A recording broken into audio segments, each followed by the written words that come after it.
Voilà en direct l'action citoyenne de ramasser des déchets ici au départ de Grézieux-la-Varenne avec les jeunes qui montrent l'exemple, ça c'est bien. Pour le futur. Oui. Bienvenue, donc on lance ici à Saint-Genis-les-Olières la deuxième course rando aux déchets. Je voulais vous dire que donner la main don de soi, on se bat depuis 30 ans comme Chante-Ruisseau pour l'environnement. On s'occupe des sans-abri, on s'occupe et on se bat aux côtés des familles qui ont un enfant gravement malade, qui luttent contre les maladies rares. Et on fait depuis pas mal de temps des actions pour la nature, dont cette deuxième rando déchets. C'est très bien, c'est vraiment, il faut que les gens réalisent que la nature c'est un habitat, c'est pas une poubelle ou un cendrier, quoi. Voilà. Moi je pense qu'il en faudrait plus souvent et ça doit être une action menée par d'autres instances que du bénévolat. Je veux dire, oui. C'est important qu'il y ait du bénévolat, mais je pense aussi au pouvoir public, quoi. Voilà. Le geste pour la planète, on va jeter ces déchets dans la poubelle, là où ils doivent aller. Voilà, on va le vider pour économiser le sac parce qu'on peut resservir. J'avais un peu d'air parce que... Oui, malheureusement, il y a un peu d'éclat de verre en même temps. Parce qu'on trouve de tout dans la nature. Voilà, voilà ce qui était à proximité de chez vous, dans votre nature de proximité. Bah, bravo, merci de cette collecte. C'est un joli geste pour la planète. Et là, certaines personnes indélicates, on conduit, on a bu son coca, hop, on le balance par-dessus bord. C'est ce type de pollution qu'on trouve. Aujourd'hui, c'est ce qu'on va trouver, des canettes, des gobelets, des bouteilles petites, grandes, en verre, en plastique. Et voilà, et c'est cette éducation qu'on aimerait, nous c'est pas, on ne veut pas se transformer en nettoyeur de la nature à tout prix, mais on veut éduquer les petits. Voilà. Oui. C'est eux qui doivent plus tard dire à leurs grands frères, à leur papa, à leur maman, bah non, tu jettes pas les mégots par-dessus bord, tu jettes pas cette bouteille, et je pense que c'est la génération future qu'il faut éduquer. Donc surtout la génération de la malbouffe, parce que c'est la malbouffe, c'est la restauration rapide qui rejette beaucoup de déchets. On va dans une grande enseigne, on prend un sac, on prend des choses qui se mangent rapidement et on ouvre la fenêtre de la voiture, on balance, ou sur le vélo, on balance. Et c'est beaucoup de jeunes, hein, je dénonce pas la jeunesse, mais c'est beaucoup de jeunes qui aiment la malbouffe. Nous, on est lyonnais, hein, on aime bien manger le lyonnais. Donc attention, on ne vous interdit pas de manger de façon rapide, mais ne jetez pas. Et les enseignes des restaurations rapides devraient réfléchir comment faire du conditionnement intelligent pour éviter de limiter les déchets. Notamment, je crois que vous m'aviez donné l'idée d'une consigne pour certaines casse-nettes, que si on rapporte à ces grandes enseignes de produits rapides, si on rapporte, eh ben, on a un petit pourcentage parce qu'on a fait l'effort de reporter ce déchet et non pas de le jeter de partout.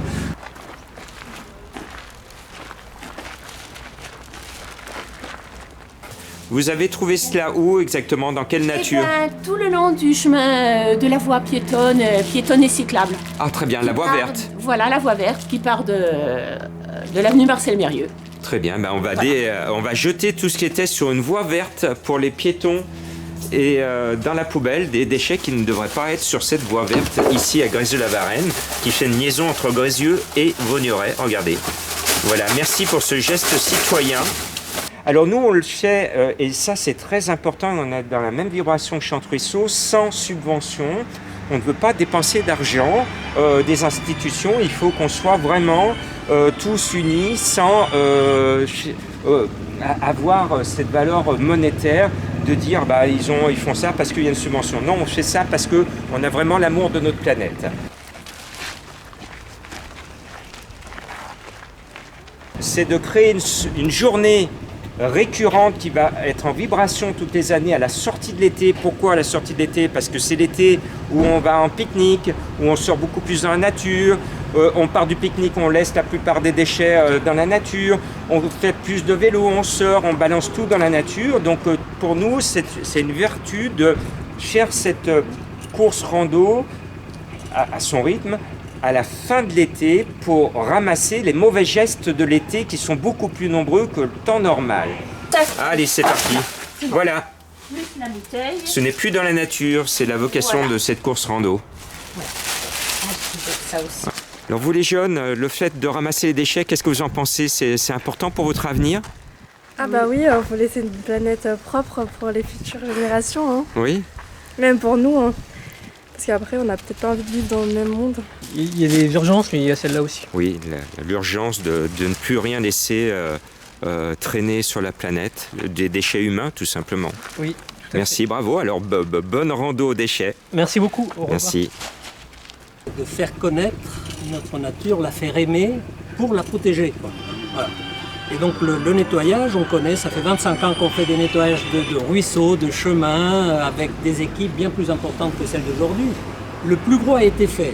Dans les ruisseaux, on a ramassé des pneus, des machines à laver. Aujourd'hui, c'est plus une pollution sur les bords de route. On va y aller tout à l'heure sur des petites routes. Alors, qu'est-ce qu'on a dans la main? Surtout des mégots, hein. Ouais, déjà qu'à cause d'eux, on est fumeurs passifs. Après, en plus de ça, ils polluent notre planète, vraiment, les fumeurs là. Oui. Il y en a de partout, des mégots? Surtout Il y a la poubelle juste à côté, donc... Ouais, la poubelle est là-bas. Eh ben, je vous laisse déposer dans la poubelle. Voilà, bravo. Voilà l'action citoyenne des jeunes qui pensent à leur planète du futur. Merci de participer et l'année prochaine, on va essayer de faire un vrai maillage ici intercommunal sur l'Ouest lyonnais et un maillage mondial puisque les réseaux sociaux nous permettent de toucher tout le monde sur la planète. Et l'année dernière, en 2021, on a eu un groupe qui a nettoyé du côté du Maroc et j'applaudis mes amis marocains, on peut les applaudir d'ailleurs. Au Maroc, l'année dernière, des gens ont fait la course aux déchets et peut-être qu'on aura des retours dans quelques heures ou dans quelques jours que des personnes à l'étranger ont vu cette vidéo et ont ramassé des déchets. Alors, on a tous, où qu'on soit, même quand on est en ville, on a une nature de proximité qui est juste là, à côté de votre bâtiment. Et cette nature, elle a besoin de vivre. Vous les voyez peut-être pas, mais il y a des petites fourmis, il y a des petits insectes là-dedans.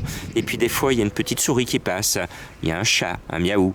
Donc, pensez à tous ces petits animaux qui peuplent la nature urbaine et qui ont besoin de se détendre dans une nature propre. Et n'oublions pas que sur l'Ouest lyonnais, de temps en temps, la nuit, il y a du sauvage, c'est-à-dire il y a du chevreuil qui peut passer, il peut y avoir du renard également, et puis des fois du sanglier, parce qu'on est très très proche de la campagne ici à Grèze-de-la-Varenne. Donc rendez-vous l'année prochaine pour une opération encore à plus grande échelle et merci à tous ceux qui ont participé. Vous pouvez vous applaudir. Merci pour ce geste citoyen. Voilà. Je vous laisse entre les mains d'Antonio, prochain ruisseau. Voilà, ainsi s'achève la deuxième course rando aux déchets 2022. On boucle la boucle puisqu'ici, je suis revenu à Villeurbanne dans une nature qui est beaucoup plus urbaine. Vous le voyez, vers des immeubles où il y a des chats que l'on trouve et qui sont à l'état sauvage mais qui sont bien nourris et qui passent leur vie dans une nature que l'on constate toujours très très polluée. Là, on nettoie. Une équipe ce matin à Villeurbanne a nettoyé tous les abords où on trouvait tout et n'importe quoi. Et n'oubliez pas qu'ici, dans la nature à Villeurbanne, il y a des minous. Ici, c'est Grisette qui est à l'état sauvage, mais qui est bien élevée par tous les voisins et qui mange à sa faim. Mais se cache ici, un petit peu de partout, une famille de hérissons. Il y a des petits mulots. Malheureusement, il y a des rats, parce que de vous laisser vos déchets dans la nature attire les rats. Mais il y a aussi des oiseaux, des insectes. Et donc, même si on est en pleine ville de Villeurbanne, n'oubliez pas qu'il y a un coin de nature à côté de chez vous et qu'il ne faut pas polluer pour les petites bêtes qui peuplent la nature urbaine. Bon appétit!